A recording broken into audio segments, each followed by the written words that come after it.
নমস্কার বন্ধুরা, আবার একটা নতুন রেসিপি নিয়ে চলে এসেছি। আজকে শেখাবো টমেটো চিকেন, একদম সহজ পদ্ধতিতে, আর খেতে তো দারুণ ইয়াম্মি হয়েছিল। কিভাবে করেছি চলো দেখে নেওয়া যাক। এখানে চিকেন মানে বোনলেস চিকেন নিয়েছি, হাড় ছাড়া যেটা চিকেন, সেই সেইগুলোকে একটু ছোট ছোট ভাব করে কেটে নিতে হবে, ছোট ছোট সাইজে। সেটাকে কেটে নিয়েছি, আর তার মধ্যে আমি কিছু কিছু জিনিস দেবো, মেশাবো। চলো, এখানে লবণ দিলাম, একটু হলুদ গুঁড়ো দিতে হবে, না হলে তো রং হবে না। একটু হলুদ গুঁড়ো দেবো, আর দেবো একটা ডিম ফাটিয়ে এর মধ্যে দিয়ে দেবো।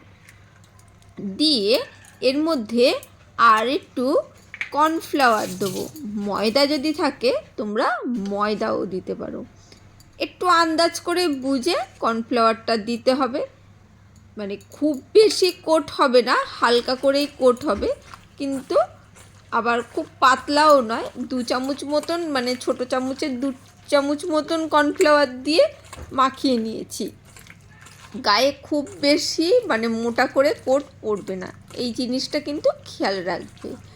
চলো, মাখানো হয়ে যাচ্ছে, আর এইদিকে হাতটা ধুয়ে আমি দেখিয়ে দিচ্ছি আর কি কি জিনিস আছে। পেঁয়াজ আছে, রসুন আছে, কাঁচা লঙ্কা রয়েছে, ওইদিকে টমেটো রয়েছে।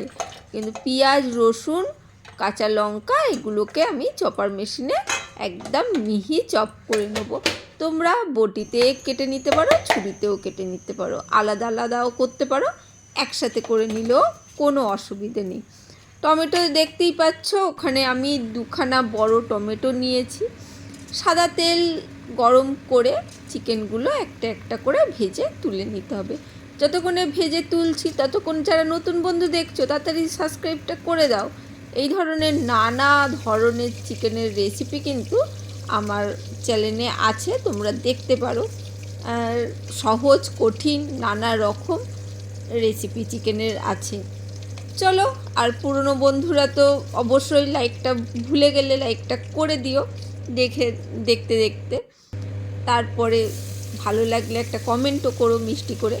এখানে আমি চিকেনগুলো যে তুলে নেওয়ার পর ওই পেঁয়াজ, রসুন, কাঁচা লঙ্কা যেগুলো রয়েছে কুচি কুচি করেছিলাম চপার মেশিনে, সেই সবটা ভালো করে তুলে ওর মধ্যে তেলের মধ্যে দিয়ে দিলাম। দিয়ে একটা জিনিস ভুলে গেছি হচ্ছে কালো সর্ষেটা ফোড়ন দিতে।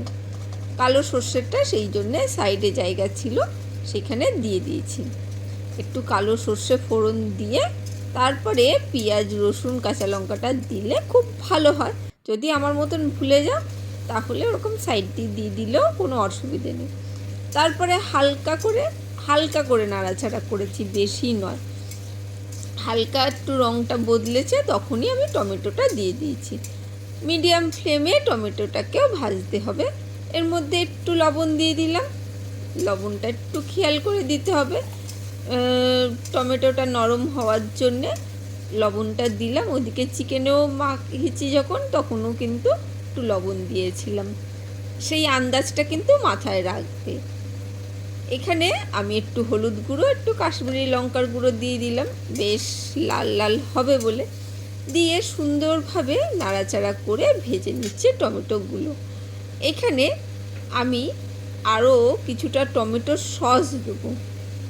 টমেটো চিকেন সেহেতু বেশ মানে একটা টক টক ভাব, আবার মিষ্টি মিষ্টি থাকবে বলে একটু আগেই দেখলে চিনি দিলাম, সামান্য একটু চিনি দিয়ে সুন্দরভাবে নাড়াচাড়া করছি। দেখতেই পাচ্ছ অলরেডি কিন্তু খুব সুন্দর একটা রং চলে এসেছে, দেখে কিন্তু ভালো লাগছে। খুব বেশি হলুদ গুঁড়ো দিইনি, একটা লাল ভাব থাকবে বলে।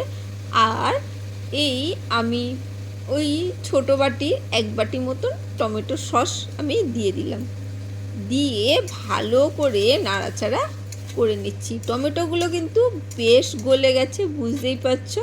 সেই সময় কিন্তু টমেটো সসগুলো দিয়েছিলাম, মানে সসটা দিয়েছিলাম। তারপরে চিকেনগুলো দিয়ে ভালো করে মশলার সাথে নাড়াচাড়া করে নিচ্ছি, যাতে মশলার গন্ধটা চিকেনের ভেতরে খুব সুন্দরভাবে চলে যায়। এইভাবে কিন্তু একবার অবশ্যই করতে পারো। এখনও আমি একটু জল দেবো, এখনও রান্না এখানেই শেষ হয়নি। তোমরা ভাবছো হয়তো শেষ হয়ে গেছে, চলো চলে গেলাম। না, যেটা চিকেনটা মাখিয়েছিলাম সেইখানেই একটু অল্প জল দিয়ে মিশিয়ে দিচ্ছি। একটু ফোটাতে হবে, সেই জন্যে আরও কিছুটা একটু জল দেবো। জল দিয়ে অবশ্যই শীতকাল যেহেতু একটু গরম জল দিলে খুব ভালো হয়। এটাকেই ফুটিয়ে নিজেদের মতন করে গ্রেভি করে নেবে। একদম একবার ট্রাই করো। অবশ্যই একটু গরম মশলার গুঁড়ো তো দিতেই হবে, সেটাও দিয়ে দিলাম। অবশ্যই এইভাবে একবার ট্রাই করো, মনে হয় ভালোই লাগবে। রুটি, পরোটা, শুধু ভাত বা পোলাও, ফ্রাইড রাইসের সাথেও তো জমেই যাবে। আর কেমন লাগলো অবশ্যই লাইক, কমেন্ট, শেয়ার করতে ভুলো না। দেখতেই পাচ্ছ তো, দাঁড়াও আমি পরিবেশন করে দেখাচ্ছি কি দারুণ দেখতে হয়েছে। দেখতে পাচ্ছ কি দারুণ হয়েছে, খুব সহজ রেসিপি কিন্তু। আজকের জন্য টাটা, বাই বাই।